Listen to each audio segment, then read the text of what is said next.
신명기 30장 15절 말씀부터 20절에 있는 말씀까지입니다. 보라, 내가 오늘 생명과 복과 사망과 화를 내 앞에 두었나니 곧 내가 오늘 내게 명령하여 내 하나님 여호와를 사랑하고 그 모든 길로 행하며 그의 명령과 규례와 법도를 지키라 하는 것이라. 그리하면 내가 생존하며 번성할 것이요 또 내 하나님 여호와께서 내가 가서 차지할 땅에서 내게 복을 주실 것임이니라. 그러나 내가 만일 마음을 돌이켜 듣지 아니하고 유혹을 받아 다른 신들에게 절하고 그를 섬기면 내가 오늘 너희에게 선언하노니 너희가 반드시 망할 것이라. 너희가 요단을 건너가서 차지할 땅에서 너희의 날이 길지 못할 것이니라. 내가 오늘 하늘과 땅을 불러 너희에게 증거를 삼노라. 내가 생명과 사망과 복과 저주를 내 앞에 두었은즉 너와 내 자손이 살기 위하여 생명을 택하고 내 하나님 여호와를 사랑하고 그의 말씀을 청종하며 또 그를 의지하라. 그는 내 생명이시요 내 장수이시니 여호와께서 내 조상 아브라함과 이삭과 야곱에게 주리라고 맹세하신 땅에 내가 거주하리라. 아멘. 할아버지 할머니 만날로 한국에 저희 아이들이 잠깐 가 있습니다. 그 중에 어줍지 않은 환경공학자가 한 명 있다는 거 여러분 아시잖아요. 그 환경공학자가 어제 늦은 시간에 제게 전화를 했습니다. 아빠, 이번 주가 국제 환경의 날이야. 꼭 환경에 대해서 설교해야 돼. 가르쳐 주려면 한 월요일쯤 가르쳐 줘야 설교를 준비하든 할 거 아닙니까? 난 오늘 모세 유언에 대해서 설교하는데 한참 생각하더니 유언이 뭐야 그러더라고요. 그래서 사람이 죽기 전에 맨 마지막으로 하는 말이지. 그 아빠가 잘 됐다. 모세가 이 환경을 잘 보존하라고 그렇게 설교하면 되잖아. 성경이 그렇게 말을 안 하고 있다. 야 어떡하니. 고민을 좀 했습니다. 내가 어떻게든 한번 해볼게 그랬는데 어떻게 할까 고민을 하다가 인사를 한번 하면 되겠다 그런 생각을 했어요. 자, 옆에 분들하고 같이 한번 인사하시면 좋겠습니다. 살기 좋은 세상 만드십시다. 같이 한번 인사할까요? 예, 살기 좋은 세상을. 쓰레기 좀 안 버린다고 세상이 살기 좋아지는 것은 아닙니다. 그리스도인들이 착한 사람이 되어야 세상이 살기 좋은 곳이 되어질 줄로 믿습니다. 그래서 성경은 지구를 지켜라 이런 말 대신 우리에게 이렇게 말하죠. 무릇 지킬 만한 것보다 내 마음을 지켜라. 우리 중앙교회 식구들은 모두 다 마음을 잘 지켜서 하나님이 어디 내놓아도 안심하실 수 있는 착한 성도들이 되시기를 주님의 이름으로 축원합니다. 작년 4월 달서부터 여행이라고 하는 주제로 출애굽기를 열어서 설교하기 시작했습니다. 한 1년 2개월 정도 했습니다. 여행이라는 게 시작할 때가 있으면 마칠 때가 있어야 하잖아요. 오늘 그 여행이라는 띠의 설교를 마치는 시간입니다. 민수기까지 왔는데 민수기에서 갑자기 점프업해서 오늘 여러분과 함께 신명기서에 대한 이야기를 읽었습니다. 성경은 신명기를 읽었지만 배경은 여전히 민수기와 같아요. 신명기 1장 3절의 말씀은 이렇게 되어 있습니다. 40째 해 11째 달 그 달 첫째 날에 모세가 이스라엘 자손에게 여호와께서 그들을 위하여 자기에게 주신 명령을 다 알렸다라고 말이죠. 그러니까 40년 11월 1일이라는 얘기죠. 조금 어렵게 옛날 말처럼 썼습니다만 우리가 보통 말하는 대로 하면 이스라엘 달력 1년은 바로 출애굽했던 때였음을 여러분은 아십니다. 그러니까 광야를 지나온 지 벌써 40년이 됐다라는 것이죠. 장소는 지금 가나안 땅 건너편, 지금은 조르단 땅입니다만 모압 광야입니다. 모세가 하나님의 부르심을 받았습니다. 사역 애로의 부르심이 아니라 천국 애로의 부르심입니다. 이제 더 이상 이 세상에서의 생명을 계속할 수도 이스라엘 백성을 인도할 수도 없습니다. 모세는 자신이 인도해왔던 40년 동안 이끌어왔던 이스라엘 백성에게 이제 마지막 메시지를 전하지요. 이 유언과도 같은 모세의 마지막 설교가 신명기 전체의 내용입니다. 이 말씀에서 이 설교에서 그는 지난 40년의 역사를 회고합니다. 백성들이 하나님께 불순종했던 실패 사건들도 있었죠. 어려움도 참 많았습니다. 그렇지만 늘 하나님이 그들을 도우셨습니다. 38년 전에 시내산에서 그들이 받았던 율법, 출애굽에서 한 2년 만에 율법을 받았으니까 소급해 나가면 한 38년 정도 전쯤이죠. 율법을 받았는데 그 율법을 백성들에게 다시 전합니다. 그런데 모세가 이렇게 역사를 회고하고 율법을 다시 말해야 하는 이유가 있었어요. 한 3가지 정도 이유를 찾을 수 있는데 그 중에 첫 번째 이유는 무엇보다 지금 그 메시지를 듣고 있는 사람들, 이제 가나안 땅에 들어가야 할 사람들, 그들은 새로운 세대입니다. 뉴 제너레이션이죠. 광야를 여행할 때 태어난 사람들이 대부분입니다. 아니, 출애굽의 사건을 혹 경험했다 할지라도 아주 어렸을 때 일이죠. 그러니까 잘 모릅니다. 그 사건에 담겨져 있는 하나님의 의미가 무엇인지 잘 알지 못합니다. 그래서 하나님이 그들에게 어떤 은혜를 주셨는지, 어떻게 하나님을 섬겨야 하는지, 그들이 이스라엘이라는 나라로 지켜야 할 법은 무엇인지 다시 가르쳐야 할 필요가 있었습니다. 또 한 가지 이유는 그들은 이제 새로운 환경에서 살아가야 합니다. 이후 그들이 살아가야 할 땅은 광야가 아니죠. 문화와 자기들의 종교를 가지고 있는 그런 사람들이 살고 있는 땅입니다. 영향을 받지 않을 수가 없습니다. 이웃하며 살아갈 수도 있고요. 혹 결혼을 할지도 모르죠. 장사를 서로 하게 될 수도 있지 않겠습니까? 그런 여러 가지 교류가 그들 속에 있을 때 그들이 여전히 하나님의 사람일 수 있도록 하나님의 백성으로서의 정체성을 새롭게, 그것도 확실하게 할 필요가 있었습니다. 마지막으로 그들은 삶이 달라질 것입니다. 텐트를 치고 살던 사람들이 집을 갖게 될 것이고요. 하루 먹을 만나밖에는 가지고 있을 수 없었던 사람들이 창고를 짓고 수확을 거두어 쌓게 될 것입니다. 소유하고는 아무것도 없던 사람들이 많은 것들, 수많은 새로운 것들을 갖게 될 것입니다. 여러분, 아무것도 없었을 때에는 상대적으로 하나님을 바라보기가 쉽습니다. 그런데 많은 것이 생기면 좋아하는 게 생기겠죠. 그 좋아하는 것들이 여러 가지가 생겨 있는 가운데서도 여전히 하나님을 가장 좋아하는 것, 이거 쉽지 않은 일입니다. 그래서 모세는 하나님이 누구신지, 또한 그들이 누구인지에 관해서 다시 확인시켜야 할 필요가 있었죠.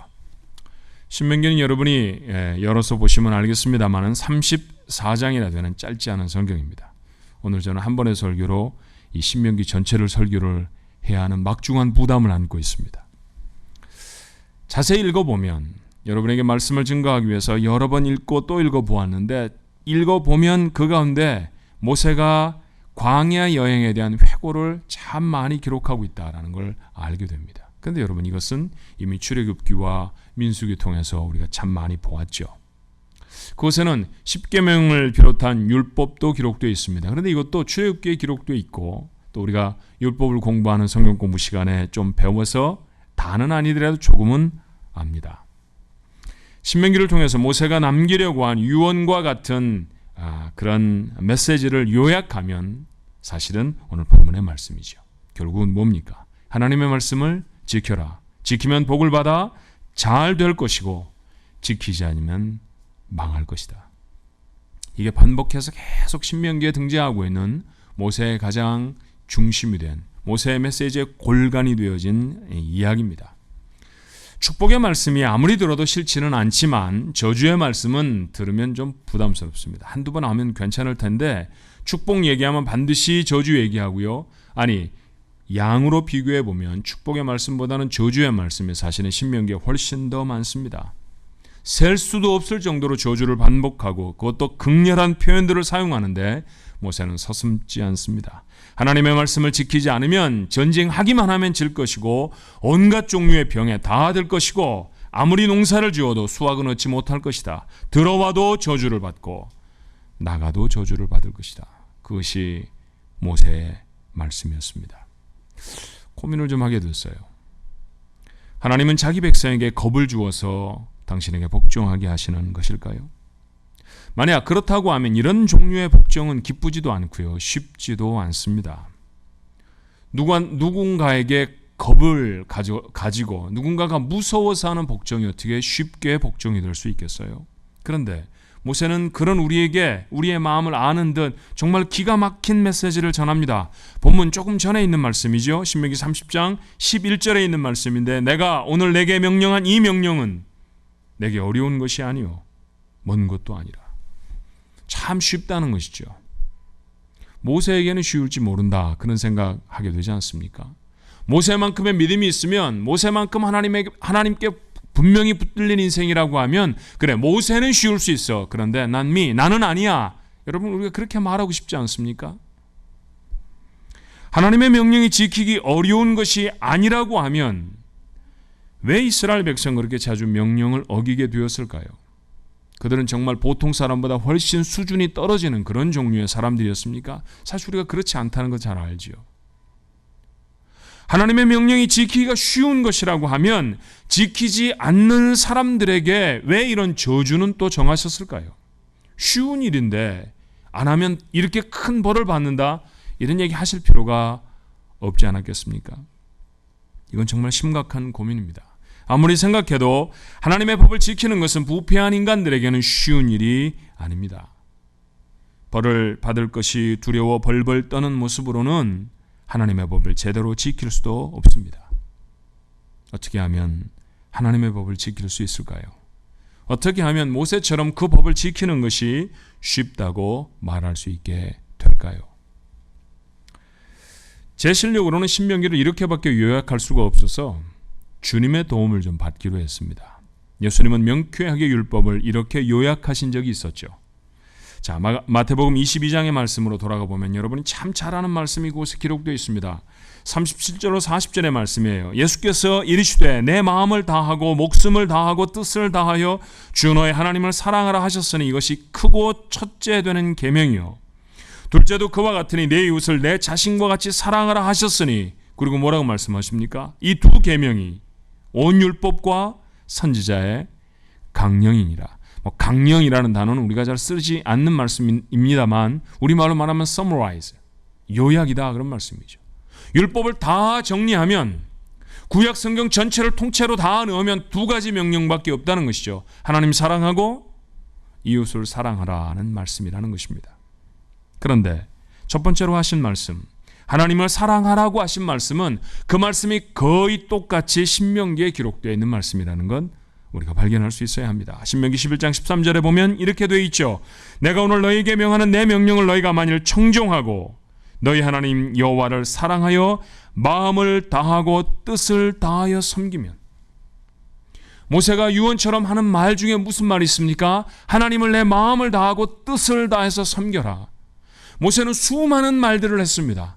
정말로 많은 유언들이 있습니다. 지키면 복 받고 지키지 않으면 벌 받을 것이라는 얘기도 수없이 반복했습니다. 그런데 주님은 한마디로 정리하셔서 단 한 절을 뽑아내십니다. 그것이 바로 모세의 11장 전한 말씀 중에 11장 13절에 있는 말씀이죠. 하나님을 사랑하라. 예수님은 하나님을 사랑하는 것이 하나님의 법을 지키는 것이라고 선언하십니다. 신명기 전체를 통해서 모세는 이스라엘 백성에게 광야 40년 역사를 장황하다 싶을 정도로 언급합니다. 그리고 대부분 그 사건의 말미에는 이런 확인들을 해요. 몇 곳을 볼까요? 신명기 4장 7절의 말씀입니다. 우리 하나님 여호와께서 우리가 그에게 기도할 때마다 우리에게 가까이 하심과 같이 그 신이 가까이 함을 얻은 큰 나라가 어디 있느냐. 여러분, 광야는 거친 땅입니다. 생명의 흔적을 거의 찾아볼 수 없는 곳이죠. 먹을 것도 마실 것도 부족한 곳입니다. 걸어가기 벅 고단한 곳이죠. 고생스러웠을 것입니다. 그런데 고생만 하고 지나갔던 땅은 아닙니다. 무엇인가 필요할 때, 무엇인가 해결할 수 없었을 때 하나님 앞에 기도하면 하나님이 그때마다 들어주셨다는 것이죠. 모세가 회고합니다. 하나님이 그렇게 기도하면 가까이서 들어주셨던 사람들이 세상에 어디에 있느냐라는 것이죠. 모세는 감격해 다시 말합니다. 4장 34절에 어떤 신이 와서 시험과 이적과 기사와 전쟁과 강한 손과 편팔과 크게 두려운 일로 한 민족을 다른 민족에게서 인도하여 낸 일이 있느냐. 이는 다 너희 하나님 여호와께서 애굽에서 너희를 위하여 너희의 목전에서 행하시니라. 시작도 그랬다는 거죠. 너희가 어떻게 하다가 이집트라고 하는 나라에서 탈출하게 되어졌느냐. 도대체 이집트 사람과 비교해 우리가 잘난 것이 무엇이 있었느냐. 이집트 사람보다도 우리가 더 괜찮은 부분이 뭐가 있었느냐. 아무것도 없었다는 것이죠. 그런데 하나님이 우리를 건지셨다는 거예요. 그렇게 하나님의 은혜를 입은 백성이 세상에 도대체 누구냐라는 것이죠. 왜 하나님은 이스라엘을 위해서 이런 일을 행하셨을까요? 그는 37절에 말합니다. 여호와께서 내 조상들을 사랑하신 거로 그 후손인 너를 택하시고 큰 권능으로 친히 인도하여 애굽에서 나오게 하셨다. 왜 하나님은 애굽을 망하게 하시고 이스라엘 백성을 건지셨을까요? 왜 하나님은 어려움 중에 하나님 앞에 기도하는 이스라엘 백성들의 기도에 응답해 주셨을까요? 답은 하나라는 것이죠. 하나님이 너희를 사랑하셨기 때문이다. 모세가 정말로 하고 싶었던 얘기는 이것입니다.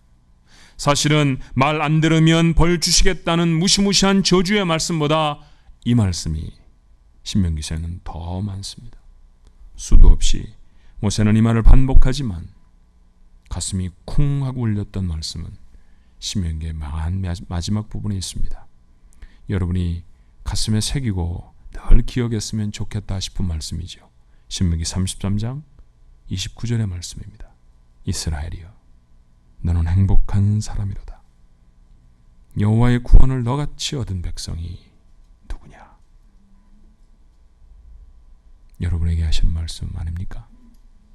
모세는 죽기 전에 정말로 연약하고 정말로 부족하고 앞으로도 또 타락하고 하나님을 배반하고 그래서 어려움을 겪을 이스라엘 백성임을 훤히 알지만 그러나 그들 앞에 이렇게 말합니다. 이스라엘아, 넌 정말 행복한 사람이다. 너처럼 여호와의 은혜를, 사랑을, 구원을 입은 백성이 도대체 또 어디에 있느냐? 하나님이 우리를 먼저 사랑하셨죠. 하나님의 사랑을 우리처럼 받은 사람이 도대체 누구냐는 것이죠. 그러니 하나님을 사랑해야 할 수밖에 없는 것 아닙니까? 하나님을 사랑하는 사람들에게 하나님의 법은 어려운 것이 아닐 것입니다. 가나안에 들어가 새로운 인생을 살아야 하는 새 세대를 향해 모세는 피를 토하던 마지막 말씀을 전합니다. 유혹하는 문화가 있을 것입니다. 전에는 갖지 못한 것들을 갖게 될 것입니다. 그러나 그때에도 하나님을 기억해야 합니다. 하나님의 명령을 지켜야 해서 합니다. 모세의 마지막 말씀은 여전히 이 시대를 사는 우리에게 주시는 말씀입니다. 여전히 우리가 사는 세상도 이스라엘 백성들이 발을 들여놓았던 가나안처럼 우리를 유혹합니다. 돈을 사랑하며 살라고 말하죠. 쾌락을 하나님으로 삼으라고 세상은 우리에게 유혹합니다. 하나님이 없는 것처럼 살면 무척 편하다 그렇게 말하기도 합니다. 하나님을 예배하는 것이, 순결을 지키는 것이, 거룩을 유지하는 것이 정말 어렵습니다. 수많은 사람들이 자신의 삶의 정점에서 굴러떨어지는 모습들을 우리는 하루가 멀다 하고 목격하고 보고 삽니다. 얼마나 죄악된 세상인지 모릅니다. 지뢰가 묻혀있는 거리를 지나가는 것처럼 두렵기만 합니다. 어떻게 하면 하나님의 백성으로 살아갈 수 있을까요? 모세의 권고를, 모세의 메시지를 들어봐야 하지 않겠습니까? 광야로 돌아가야 합니다. 우리의 인생 광야로 돌아가야 합니다. 모세는 뭐라고 말했던가요? 이스라엘 백성에게 예언했죠. 너희가 그렇게 도전과 유혹을 분명히 받을 것이다. 그런데 그때 하나님이 너희들에게 하신 일들을 기억해라. 광야를 지나가면서 무슨 일을 하나님이 하셨는지를 기억하라는 것입니다. 하나님이 우리보다 큰 애굽을 멸하시고 우리를 구원하셨다는 것이죠. 힘이 세서가 아니었습니다. 더 똑똑하고 더 유능하고 더 순결해서가 아니었습니다. 하나님은 그런데 이스라엘 백성을 구원하셨습니다. 하나님이 우리를 먹이시고 입히셨습니다. 그렇죠. 하룬들 만나를 걸으신 일이 있었습니까? 그렇게 먹이셨습니다. 갈 바를, 지도를 보고 찾았던 것 아니죠. 하나님은 그렇게 당신의 백성을 40년 동안 인도해 주셨습니다. 모두가 다 구름기둥 보았을 것이고 모두가 다 불기둥을 보았을 것입니다. 그렇게 인도함을 받았습니다. 똑똑해서 그 자리에 불기둥이 서 있고 그리고 그들이 유능해서 구름기둥 가지고 살았던 것 아닙니다. 하나님이 적과 싸우면 대적의 손에서 이기게 하셨습니다. 전쟁을 잘하는 사람들이었던가요? 잘 조직되고 정비되고 훈련되어진 군인들이 있었기 때문이었습니까? 그렇지 못했습니다. 군인에게는 너무나 부족한 사람들이었죠. 그들이 나아가 싸울 때 모세가 손을 들지 않으면 이길 수 없었습니다. 그런데 그렇게 하나님 앞에 전심으로 매달리면 아무리 힘센 군인들이 닥쳐와도, 아무리 대단히 위세를 떨치는 민족들이 그들을 억압할지라도 그들은 이겨낼 수 있었습니다. 무엇 때문인가요? 하나님이 그들을 사랑하셨기 때문입니다. 역사를 기억하면, 역사를 돌아보면, 그들이 광야에서 찍어왔던 발자국들을 다시 생각하면 하나님이 사랑하시는구나. 하나님 우리를 사랑하시는구나. 하나님 우리를 사랑하셨구나. 그거 알게 된다는 것이죠. 그거 알면 하나님의 법 지킬 수 있다. 이게 모세의 메시지였음을 기억할 수 있어야 합니다. 사랑하는 주한가족 여러분, 우리의 광야 인생에도 같은 사건들이 있지 않았습니까? 도무지 해결할 수 없는 문제를 하나님이 해결하셨습니다. 우리는 정말 뻔뻔해서 말이죠. 죄송합니다. 이런 표현을 사용하게 돼서. 정말 문제가 해결될 때 너무너무 감사하고 하나님 땡큐 수도 없이 외웠지만 1년쯤 지나면 나 잘나서 한 것 같습니다. 우연히 잘 된 것 같습니다. 깊은 병에서 고침받아 본 적 있지 않습니까? 정말로 살아갈 방법이 암담하게 아무것도 없었는데 하나님이 길을 열어주셨다 분명히 확신했던 적 있지 않습니까? 근데 지금도 그 감격을 서늘하게 마음에 가진 사람 많지 않습니다. 돌아가야 합니다. 그때 하나님이 우리를 어떻게 도우셨는지, 그때 어떻게 하나님이 우리에게 살 길을 내셨는지, 기대할 수 있었던 축복을 받아서 사는 것이 아니잖아요. 여러분이 누리고 있는 것들, 여러분이 얼마 전에 내가 이렇게 살 거야 그래서 누리는 것 도대체 있습니까? 없습니다. 기대할 수도 없었습니다. 아니, 자격도 없는 사람들입니다. 자격을 심사해서 너는 이만큼 퀄리파이가 되니까 내가 이거 줄 거야 라고 했다고 하면 우리가 누리고 있는 것 중에 태반은 다 내려놓아야 합니다. 근데 하나님 주셨습니다. 하나님이 먹이시지 않았으면 하루도 살 수가 없었습니다. 그렇게 어제도 살고 오늘 아침에도 일어나 하나님의 전에 나온 사람들, 그게 여러분이고 저입니다. 질문해 봐야 하잖아요. Why me? 하나님 나한테 왜 그러셨어요? 하나님 왜 나를 그렇게 도우셨어요? 대답이 뭡니까? 모세가 오늘 그 대답이 뭐라고 가르쳐 주던가요? 하나님이 너를 사랑하셔서이다. 그렇지 않아요? 하나님이 나를 사랑하셨기 때문에 내 허물과 내 부족함과 어떤 상황에도 불구하고 나를 채우시고 나를 도우시지 않았습니까? 우리는 행복자인 줄로 믿습니다. 우리같이 하나님의 사랑을 입은 사람이 없습니다. 이것이 가슴에 살아있어야 합니다. 그래야 하나님의 법이 지켜집니다. 하나님의 법은 잔소리로 지키는 게 아닌 것 같아요. 하나님의 사랑이 여러분의 심장을 녹이면 하나님이 원하시는 피돌기가 여러분의 삶 속에 시작될 줄로 믿습니다. 한 여인의 이야기를 읽은 적이 있습니다. 너무나 엄격한 남편으로 정말 고통스럽게 살았습니다. 빨래를 해놓으면 어떻게 이렇게 때가 지워지지 않은 부분을 코앞에 들이밀면서 이걸 빨래라고 했어? 이러는지요. 하다 보면 그럴 수도 있잖아요. 그렇죠? 와이셔츠 목에 얼룩 같은 거 한두 군데 안 나갈 수도 있잖아요. 근데 꼭 그거 들고 와서 당신 손은 어떻게 생긴 손인데 빨래를 이따위로 빨어. 꼭 그렇게 말합니다. 청소를 하고 나면 흰 장갑을 끼고 다 닦으며 돌아갑니다. 여기 먼지가 안 닦였네. 먼지가 안 닦인 부분이 반드시 있습니다. 청소를 할 때마다 너무너무 힘듭니다. 또 남편은 무엇을 확인해 나에게 들이밀을까? 그렇죠? 남편이 너무너무 무섭습니다. 너무 잘 못한다고 생각한 남편이니까 아예 아내가 해야 할 목록을 종이에다 가득 적어서 주었습니다. 빨래할 땐 이렇게 하고 청소할 땐 이렇게 하고 당신이 반드시 해야 할 일은 이거고 냉장고에 붙여놓고 보니까 한숨만 나옵니다. 이걸 다 어떻게 따라 사나? 정말 힘들게 살았습니다. 행복하다고 생각해 본 적이 한 번도 없었습니다. 하나님이 여인에게 복을 주셨던 것일까요? 남편이 갑작스럽게 병이 들었고요. 하나님의 부르심을 받았습니다. 이럴 때는 할렐루야 해야 됩니까? 아니면은 슬퍼해야 합니까? 자, 아내가 얼마 동안 슬퍼하며 시간을 지났지요. 그런데 하나님은 그 여인을 사랑하셔서 또 다른 사랑을 만나게 하셨습니다. 참 좋은 사람이었습니다. 전 남편과는 참 많이 달랐습니다. 무엇인지 다 이해해 주었습니다. 무엇을 해 놓았든지 당신이 참 잘했어. 최고야. 너무 힘들게 하지 말아요. 늘 그런 얘기를 입에 달고 사는 사람이었습니다. 진심으로 남편을 사랑하게 되었습니다. 그때처럼 행복한 인생을 살아본 적이 없었습니다. 열심히 청소를 하는데 어느 날 전 남편이 남긴 노트를 발견하게 되었습니다.